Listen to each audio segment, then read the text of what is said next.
All right, so let's continue our discussion on determinism. We already talked about metaphysical determinism and scientific determinism.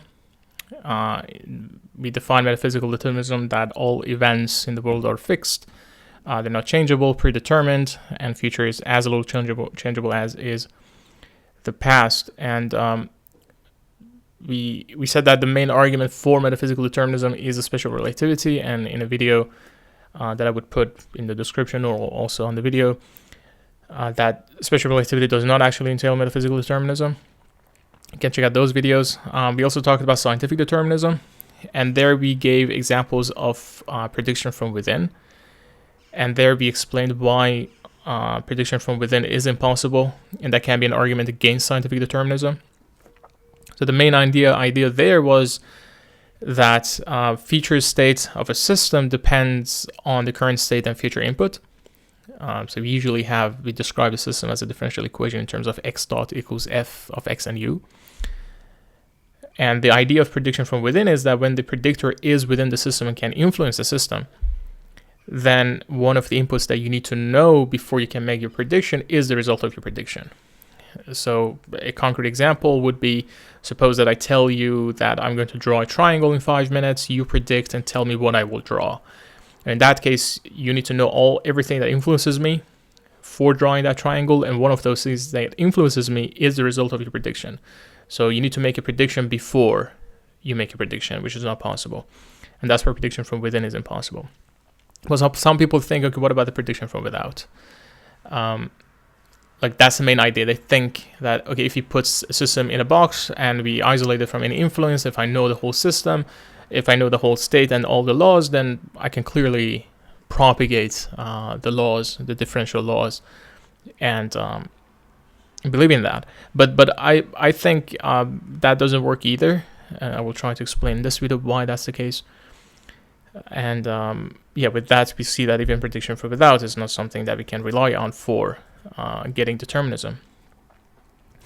So what are the arguments that we have for prediction from without? What are the reasons that we think is possible to make prediction from without? And the two main arguments, one can be based on the causal closure of the physical world.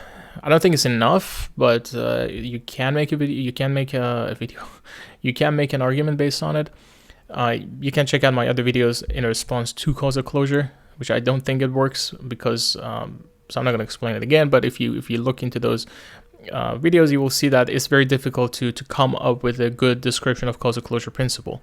A principle that's not too weak to be able to get the conclusion that we want, but it's not too strong to beg the question.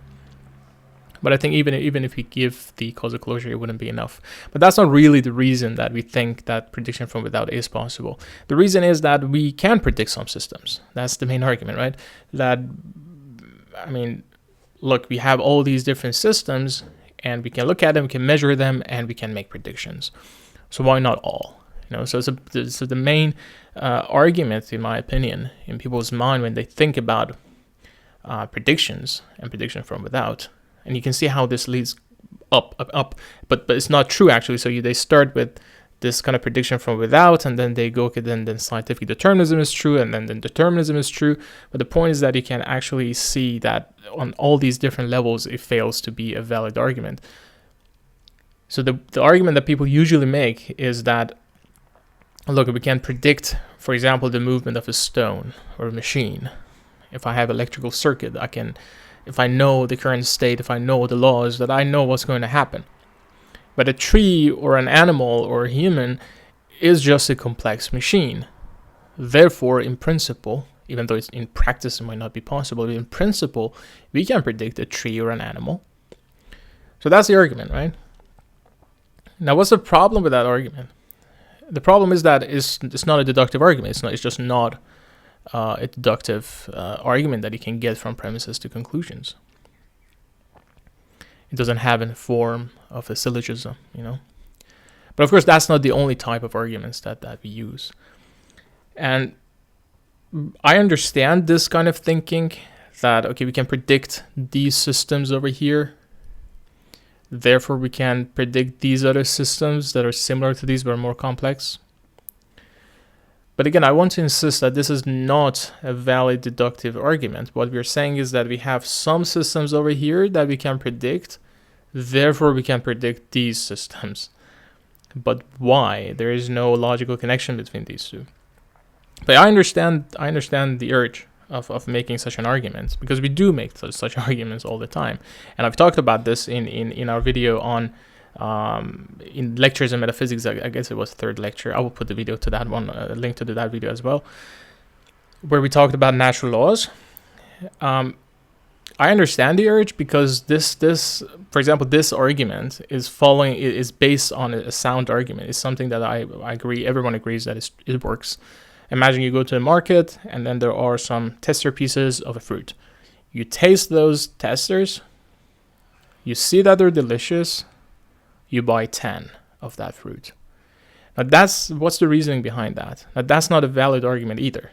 Just because you tasted pieces of one of these fruits and it was delicious does not mean that these 10 are going to be delicious. There's no deductive argument happening here. But as I explained in those lectures in our metaphysics series, this is not a deductive argument, but it's an inductive argument. And there we explained why induction should hold. And my claim is that once we understand the true reason why the above argument, this about the fruit in the market, why this argument is sound, then we understand why the one on predictability, the one above it, is not. Now, in the video regarding the natural laws, we talked about an example of such an inductive argument, and then we also talked about different ways that we can try to solve this induction problem. I ruled them out, and then we just came down to one, in our opinion, the correct way of solving that problem. But if we understand that correct way, we see why this argument fails. But if we think that the induction problem is solved by those incorrect ways, then we might think that for this argument, this argument still holds. So let's just get more concrete. So if you have seen such an inference before, that we say salt is water soluble, you have some salt in front of you, so you say this is salt, therefore this is water soluble. This is not a deductive argument either. If you claim that it's a deductive argument, because it looks deductive, right? Like you have salt water soluble, so P is Q, and then you say that this thing is P, and then you say therefore P is Q. It looks like a deductive argument, but it's not, because the is in the first premise and the is in the second premise are not the same is. They don't have the same meaning. So if you claim that this is deductive, we're making a fallacy of equivocation. So the first is, when we say the salt is water soluble, is the is of characterization. You say that we have this natural kind salt and it's characterized by water solubility. The next is an is of instantiation. You're saying that this is an instance of the natural kind salt. So you cannot conclude from that then this is characterized by water solubility. So this is not a deductive argument. There's no logical link, in terms of deduction between these premises. But this is sound, and everyone agrees that this is sound. We use it all the time. It's a very common way of doing an argument. And it seems this is the way of thinking behind all the beliefs for determinism. So what were different attempts? I'm going over this quickly. I'm not going to go into all the details again. You can watch that video for more information. But there are different multiple attempts to explain such an argument, why this works, because everyone agrees that it works. So one way is to turn it actually into a deductive argument. And the way to do that is is called the all statements, to replace basically the first premise. That's the main premise that we need to look at. So the first premise says that salt is water soluble. It's a natural law. And one attempt is to replace that with all statements to make the argument deductive. To say that when we say salt is water soluble, what we mean is that all crystal salts are water soluble. And if you write that down, if you say all salt crystals are water soluble, this is a salt crystal, therefore this is water soluble, then it's a deductive argument and it works. But the problem then becomes, why is that true? how do we know that all salt crystals dissolve in water? Note that we cannot say at this moment that, well, because we have tried a couple of them and they work, because that's exactly the issue here. We don't know why that argument works, so you cannot use that argument to defend this argument. But there's no reason, right? If you test some salt crystals, that doesn't mean that all salt crystals work if we don't have any inductive argument, and that's what we're trying to understand here, why that works. So all statements cannot work here. We don't have any reason. In that case, premise 1 would not be true. We have no reason to think that is true. Again, if you use any other inductive argument, it's going to have the same problem. So it's not going to help you to bring in inductive argument. There is no deductive argument, so there's no reason to accept all statements. What about uniformity of nature? The David Hume's way of approaching this problem. But the problem again is that uniformity of nature. So the idea is that you test a couple of salt crystals, the nature is uniform, so the other salt crystals also behave the same way because they have a uniform behavior. But then the problem is, why should we believe the uniformity of nature? There is no deductive argument. There cannot be any inductive argument because inductive argument itself uses uniformity of nature based on this principle. So you have to use uniformity of nature to prove uniformity of nature, and that's not going to work. So again, we don't have any reason to believe why uniformity of nature holds. So that's not a good argument. All normal statements. So the problem with all statements were that we simply cannot do that. We cannot go from a small set of examples to all examples because there are exceptions to the case.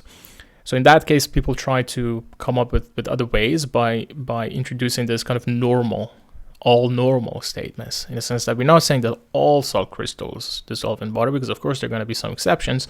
What we mean is all normal statements, all normal salt crystals dissolve in water. But then the problem is that the whole concept of normal is defined based on natural laws.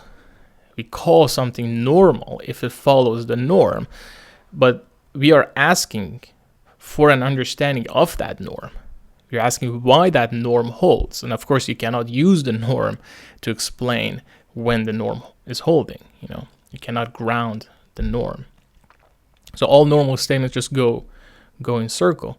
What is normal? You have to define that, and you cannot do that unless you have the law already. Some might think that it's about probability. So when you get like 10 different pieces of salt and you solve them in water and they all water soluble, then you have a probability, okay, that the next one will also be water soluble. But the problem is that the principles of probability theory, they only work when we are dealing with a random variable. Like when you have this set of different cases and you're just randomly selecting from them and then you investigate them.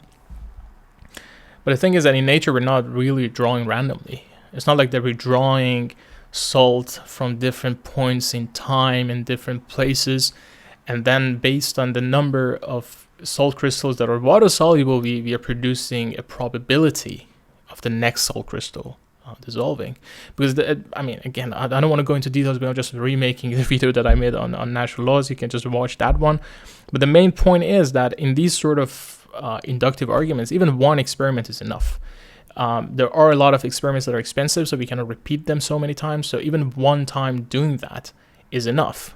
But if our natural laws are based on probability, then doing something once is never enough to get to a conclusion. If you just taste like one piece of a fruit, there's no way that you can generalize that to say then therefore with a high probability those 10 will also be delicious. That doesn't make any sense. So the probability also is not at work here. And there we came to the conclusion that the only correct way of looking at this is to just introduce these new ontological categories that we call the universal kinds and ontological relations between those kinds.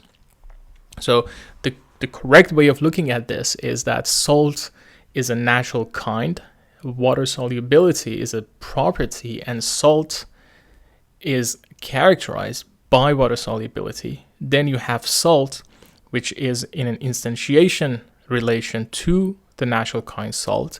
And because of these two relations that we have, what we get is another ontological relation, which we call an exemplification. There is an exemplification of the property water solubility in the concrete example of this salt crystal, which is something that we call dispositional exemplification. There are two different kinds of exemplification that can happen. In this case, we're talking about dispositional exemplification. We're saying that this salt is disposed to be water soluble.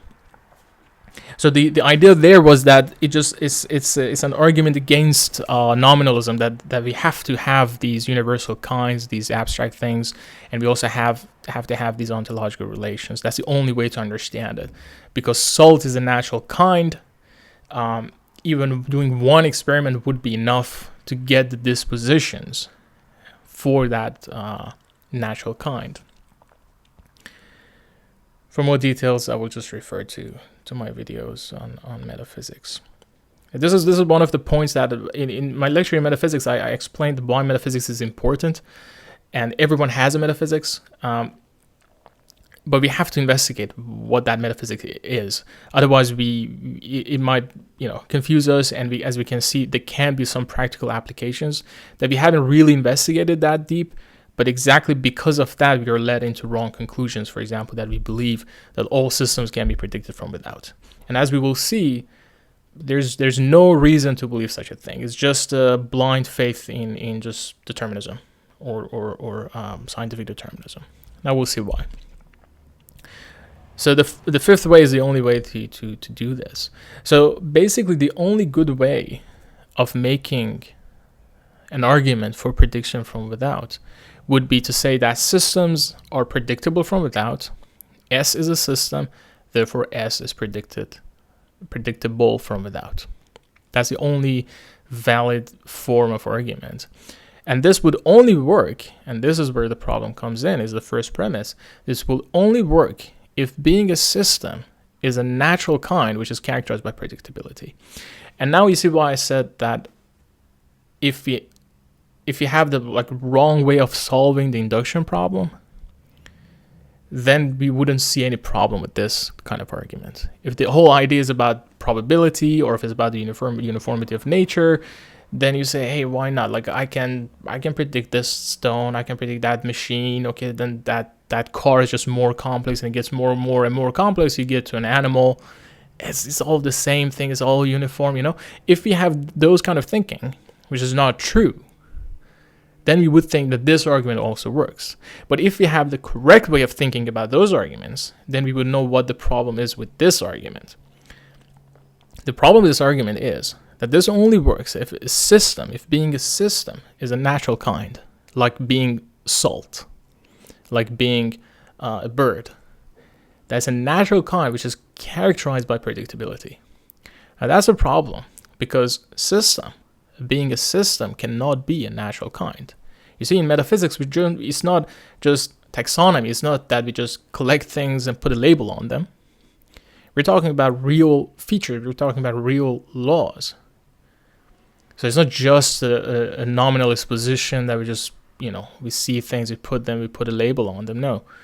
When we say that something a living being, we're talking about an actual existing category that gives ontological laws to those entities. So these are real things we're talking about here. But system is no such thing. There is no abstract category as system, the same way that there is an abstract category as dog. You see, so I'm not a nominalist. So we are realists regarding universals. So why is it that system cannot be a natural kind? Well, again, have a good metaphysical structure always starts with ontological laws. As Quine says, that no entity without identity. You cannot talk about entities unless first you talk about their identity. You just don't know what you're talking about unless you know what you're talking about, unless you have an identity. You have to point at something, and then you say, look, there is one entity over there that is, for instance, and then you later on come along to say, okay, it's salt, or it's a dog, or it's a system. But first you start with identity, with identity condition and persistent conditions, which means that the essence, the nature of what something is, always starts from ontological laws. That's more fundamental from natural laws. which means that any entity of a natural kind must first belong to an ontological category. So anything that you say that these entities, these systems, they must belong first before they are a natural kind, before they are a system.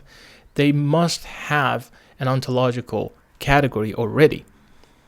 But here's the problem. Ontological categories are mutually exclusive. Again, I have to refer to my videos on metaphysics. There, we talked about ontological categories, and we see why they're mutually exclusive, because ontological categories provide persistent conditions. And if they're not mutually exclusive, what we get is a problem that we call relative existence, that something can exist as one thing but not as something else, and that's a vagueness that we can never handle in metaphysics. So we always keep ontological categories as mutually exclusive. Therefore, no two entities of a natural kind can belong to different ontological categories, because as we said, the natural kind provides persistent conditions. Each ontological category also has its own persistent conditions, but if you have two different entities of the same natural kind having two different ontological categories, then what that means is that the ontological categories are not mutually exclusive, because these two are part of that natural kind. However, systems do belong to different ontological categories, and that's the problem. That's why being a system is not a category, it cannot be a natural kind, because we do have different systems belonging to different ontological categories. So a machine, or a lump of clay, or a statue, or an animal, we can call all of these systems, because in the mind of determinism, everything that we look at, we can predict it. You have a lump of clay, there are laws, it's a continuum mechanics. You have your own laws. You have a stone, you have your own laws. You have a machine, you have your own laws. You have an animal, you have your own laws. Right? So these are all systems. But the point is that they come from different ontological categories. A lump of clay has a different ontological category from an animal. Why? Because you can reshape, you can crush a lump of clay, you can reshape, you can play with it. It stays the same lump of clay, because that's a lump of matter is an ontological category with its own ontological laws. But you cannot get an animal and crush it and then reshape it and then form it and then say, okay, I still have the same animal. No, you don't. You no longer have that animal. That animal is dead, because an animal is a living being coming from a different ontological category. So we have now two different entities from two different ontological categories, and we're claiming they're both systems. That's not possible, because before they become systems, before we even talk about what kind of system they are, whether they are a lump of clay or they're an animal kind of system, they have to first belong to an ontological category. The natural kind system has to provide identity condition for these things, but it cannot, because they have different ontological categories themselves. So they wouldn't be mutually exclusive. And that means that systems cannot be a natural kind. When we talk about systems, what we're just doing is just collecting these things and putting a label on them. It's just classifications. There's no metaphysical thickness to these concepts like systems. And the point is that is not enough to get the induction argument off the ground. You see, we need to have universal kinds. We need to have abstract nouns that do exist to create actual ontological relations, to be able to pull off an inductive argument. We cannot just label, systems on anything. You can imagine that if such a thing works, imagine that we put a label put all the animals in one label and just call it birds, all animals. And then you look at a couple of these birds, and then you see that they have wings. We do have birds that have wings. And then you claim from there, therefore all animals have wings, because the universe is uniform or something. But that doesn't make any sense. There is no ontological category of birds. You cannot just collect all of them under the same image and then say, okay, birds are characterized by having wings. Just because a couple of birds had wings doesn't mean that every single one of them has one. So that kind of induction is not just free. You cannot just collect everything into it, measure a couple of them, just extend it to the rest. No, there has to be some laws governing that entity that you're collecting. There has to be uniformity there. So a system cannot be a natural kind. It's not thick enough metaphysically to provide you with identity and persistent conditions. And because of that, you cannot pull off an inductive argument on systems. You cannot say, just because these systems work, these are also systems, so, it's like that salt or it's like that piece of fruit. It's not. That's not how it works. So, in other words, there may be systems that cannot be predicted from without. Even though you do have systems over here that you could see that you can predict from without, that doesn't mean that all systems can be predicted from without. And this is important because what we're saying right now is there are no good arguments for believing that this is true. And actually, we can provide counter arguments in the same way that for that example of birds, someone might point out at a dog and says, hey, look, that doesn't have a wing. We can actually propose spontaneous events as counter examples. Now, spontaneous events are a good starting point. That being spontaneous doesn't necessarily means that it's a counter example. Spontaneous means that it only happens when it happens. There's nothing before it's happening that indicates that it's going to happen. We do have such an example in physics. We have the spontaneous decay of atoms. Atoms, the radioactive, the unstable ones, they can split at the core, and this is spontaneous. So the nucleus spontaneously decays, and the only thing that it is predictable, because I define predictability as even giving a probability distribution. So we do have like the half-life, so we can make a probability distribution of within this period of time, that's the amount of chance that's how it's going to turn out. So we can say that it's predictable as probability distribution can be calculated. But I'm using this just to give you an idea of what spontaneous means, that it only happens when it happens. But then I'm going to talk about volition of a person as a counterexample, because volition of a person, as we explained again in our metaphysical lectures, is a manifestation of a spontaneous non-causal power that we called will. So we talked about these entities that we call persons, and one of the powers that we can see they have, that's also is the power will. You like, I decided that I want to do this video, and it is spontaneous in a sense that before I made the decision to make this video, nothing determines that I'm going to make a video. My decision, my volition, that moment that I decide to do it, that only happens when it happens. If I'm going to raise my hand, I will raise it whenever I raise it. There's nothing that can indicate that's true. Something in your head might scream, but that's predictable, I can do it. Note that we cannot assume that it's predictable. We are dealing with the same concept. So if you have this kind of presumption that it's predictable, you have to put that aside first. Now we're talking about we cannot assume that here. And we're trying to look for whether that's the case or not, whether it is predictable that I'm going to raise my hand in 10 seconds or not, or what kind of triangle I'm going to draw. So I'm giving volition as a counterexample. And for those who believe that prediction from without is possible, then they must say, actually, we can predict volition. And my question to them is, why? What are your reasons for believing that we can predict our choices? Do we have a valid argument for it? No, we just talked about it. There's no deductive argument for it. There's no inductive argument for it. Is there any valid argument, therefore? No. Do you have an argument that is not deductive or inductive? No. Okay. Do you have any empirical evidence for your claim? Have you actually measured? Have you ever done this? Have you ever done prediction from without of a human choice? I mean, there have been attempts, of course. There are in neuroscience experiments, like the Lebed experiment in 1982, 1983, Sohn, 2008, Fried, 2011. But none of them, actually, if you read the papers, and you can also read the works of Alfred Milley, who works on this, none of them actually reject this claim.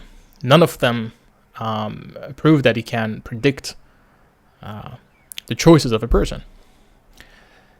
I'm not going to go into details. That's a video of its own. But you can check Alfred Milley books. It's a very short book, like 50 pages, one chapter. You can read why these experiments don't really actually work. They don't prove what people claim they prove. Like in Libet experiments, it's just like, again,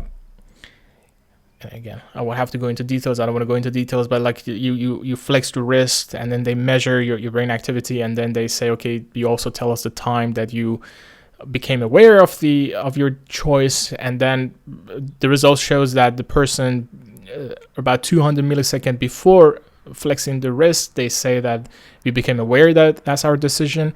But if you read their EEG, then it shows that actually around 550 milliseconds before they, like 350 before they become aware of your decision, there are already brain activity ramping up. And then based on these, he makes some conclusion which are not valid. The same thing for Sohn. So in Sohn, 2008, they make a claim that they can predict 10 seconds before whether someone is going to make a decision or not. So that's exactly the claim that I'm making here, right? So they make a claim that they can predict this kind of spontaneous thing that decision that someone can make. And the rate of success for them was 60%. But 60%, I mean, if so the experiment is like that you have two buttons, and then you have to select one of them, and they can predict 10 seconds before which button you're going to push and when. But the problem with that experiment is that, first of all, 60%. So even if you flip a coin, that's already 50%. Going from 50 to 60, that's not a huge gain, and can be explained with a lot of other things. Again, Alfred Milley explains it very well, why that cannot be defended. Fried 2011, it goes higher, the prediction thing to 80%. And I guess it's in this example that they try to predict this spontaneous decision that someone takes, that is like 800 milliseconds before they make a decision. They can claim when they are going to make the decision. There are also other problems with that one as well. I won't go into details. Maybe I will make another video on it. But I believe Alfred Milley is doing great work on refuting these claims that the neuroscience proves that we don't have free will. That's just not true. So and also the thing is that I don't think that one of the reasons that I didn't really go into details for this part is that I don't think people really believe in determinism because of this argument. They don't think that, it's not like that they think, we are completely free, we're completely smart, there's nothing determines us, and then they read the paper and they see the data and are like, oh, I guess we're not free.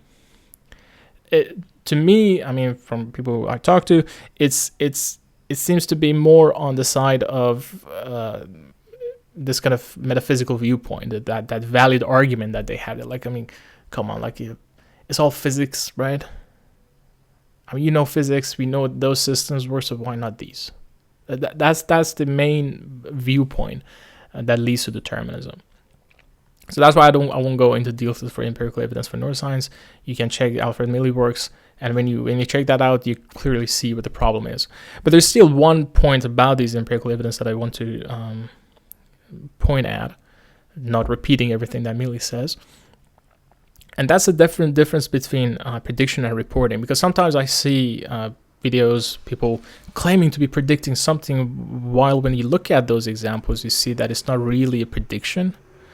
So what I mean by prediction is to infer future states. So prediction means inferring future states or its probability distribution based on information that is not a function of future states. That's how I define prediction.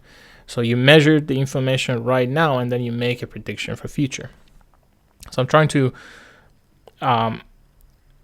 make sure that we also read the data, the empirical evidence correctly, and what prediction is and what's not. So for example, if you use the position and velocity of the ball at t0, assuming no future applied input during t0 and t1, then we can infer its position and velocity as t1. That's a prediction. What is reporting? If inferring future states, or its probability distribution, is based on information that is a function of future states. So you make a prediction of future state based on future state, then I would call that reporting. For example, if you use the position and velocity of the ball at t1, provided, for example, by prediction above, we can infer the position and velocity as t1. It would be a trivial inference. You tell me what those data are, I tell you what those data are. But that's not a prediction, because you're using the information of the future to make a prediction of the future. That's not a prediction. They're just reporting what's already there. Or it doesn't have to be that trivial. It can be an invertible function of position and velocity of the ball at t1. For example, you don't give me those data. You calculate the position and velocity at t1, you encrypt that, you give that encryption to me, you give me the key, I decrypt it, and now I return that information. I say, hey, I predicted the position and velocity at t1. No, you didn't predict it. You use the information of t1 to predict t1. That's just reporting. That's not prediction. So we have to make sure that even if someone claims that we have these empirical evidences predicting, we have to make sure that it does not use the information of my choices to make a claim on my choices, because otherwise you're just reporting what I decided. You're not predicting what I'm decided. Another use case, let's say I'm in an isolated room.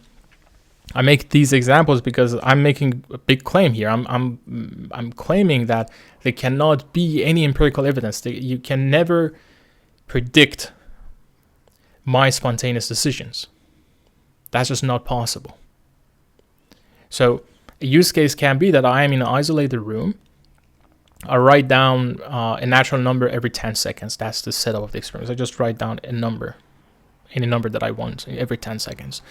It's not a random number, and that's a key point, because if you look into the experiments that they did in neuroscience, there's a very strange twist in these experiments, that when you read the conclusion is always like that, okay, let's see, we look at the brain, before the person becomes conscious, there are unconscious stuff happening in the brain, and then the person becomes conscious, and then they make a decision. So it's obvious that the conscious decision making that we are doing has nothing to do with our choices, because unconsciously our brain has already made the decision. But if you read the papers, they clearly say, and they also insist on it because they know it's an important fact, they say that those people who were, the experiment were being done on them, were instructed to be as spontaneous as possible and not to think about the decision that they make. So basically, turn off your consciousness from making these decisions, and then just, randomly flex your wrist. They were instructed continuously. That's something that Libet says, that we just kept telling them, hey, no conscious thinking, no planning, nothing. Just keep doing this just randomly as possible.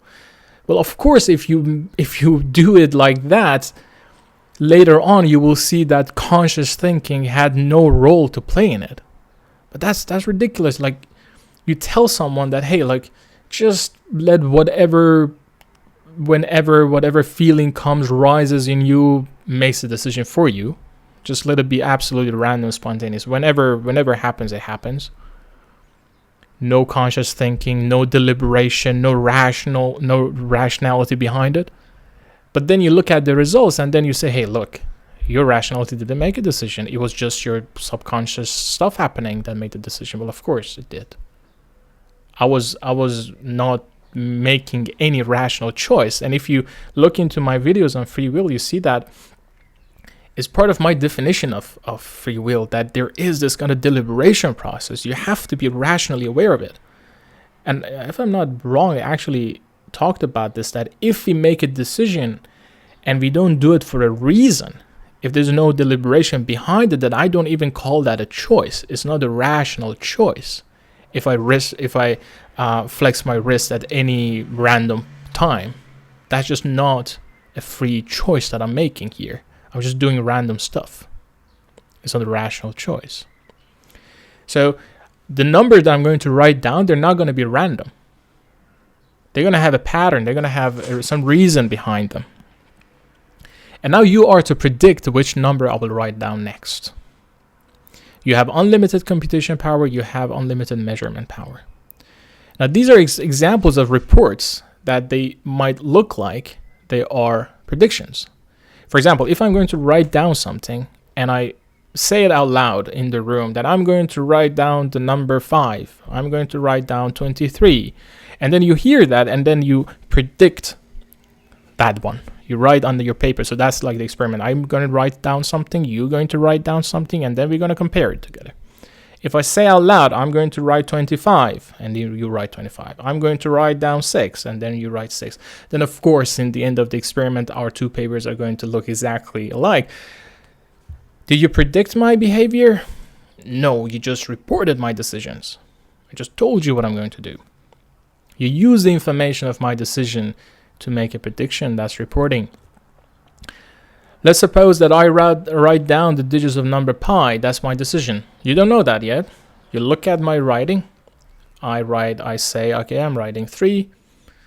I'm writing 1, 4, 1, 5, 9, 2, 6, 5, 3, 5, 8, 9, 7, 9, 3, 2, 3. I don't remember the rest. But you see those numbers and you're like, he's writing the number pi. You see that pattern and then you say, okay, I know what the next one is. Is that a prediction? No, of course not. Why not? Because I made the decision to follow the digits of pi. You're just reporting that, hey, this person has decided to write the number pi, so that means the next number he has already decided to write down is that one. I write the digits of number pi. You don't read the numbers, but you scan my brain activity. What's the difference? It's the same thing. You scan my brain activity. You see the pattern. It's not 3, 1 something. It's this pattern in my brain, this pattern, and this pattern, which you have to already correlate to something else. So you have to see my number, you have to see my brain activity, and then you have match them, correlate them together. But afterwards, you can just look at my brain, see the same pattern, and you're like, okay, he's writing 3, 1, 4, 1, 5, and then you say, okay, well, I'm going to predict the next one. Still not a prediction. You're just reporting what I've already decided. But it's not just about pi. There's nothing special about pi. I could have chosen any other pattern. I could have go up and then come down, and then choose some randomly, and then go for even numbers, and then go for odd numbers, and just add 2 plus 5. I might have some favorite numbers that I'm going to use for now for 5, and then I'm going to switch to random for 3 numbers, and then I'm going to even for some. You scan my brain activity, and you start to collect all these patterns, and then you throw all that numbers in AI, and then you start to see a pattern. Oh my God, this is going up, and I know what he's going to do. He's going to produce that specific number, and I do that. Is that the prediction? No, because you are just finding a pattern that I decided to do. You're just reporting what I'm going to do or what I have decided to do. That's not a prediction. You see, there's somewhere there for you to make a prediction, it seems. You have to ask me to be spontaneous, and that's exactly why these experiments push on a spontaneity. Hey, don't think about it. Don't try to come up with a pattern or something, because they know if we come up with a pattern, then what they predict is not a prediction.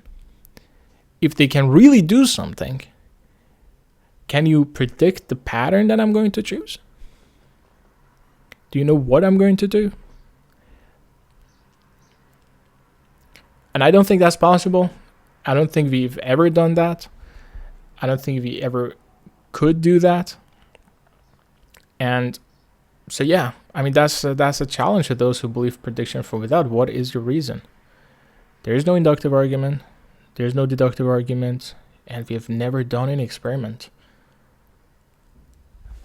Flexing my wrist spontaneously without thinking is a completely different game than thinking for months about taking a job, or thinking for years for, I don't know, building a house or doing something else. We think days, weeks, we deliberate on these things. We look at all these reasons and we make up our minds. that's not something to we don't have any data on that. So going from this, simple cases that don't mean anything, which even don't show what they claim to show, to this general concept of our free will, it's a bit of a stretch, and I don't think it holds. And I don't think that we have any reason to believe that all systems can be predictable from without, which basically means that determinism is false.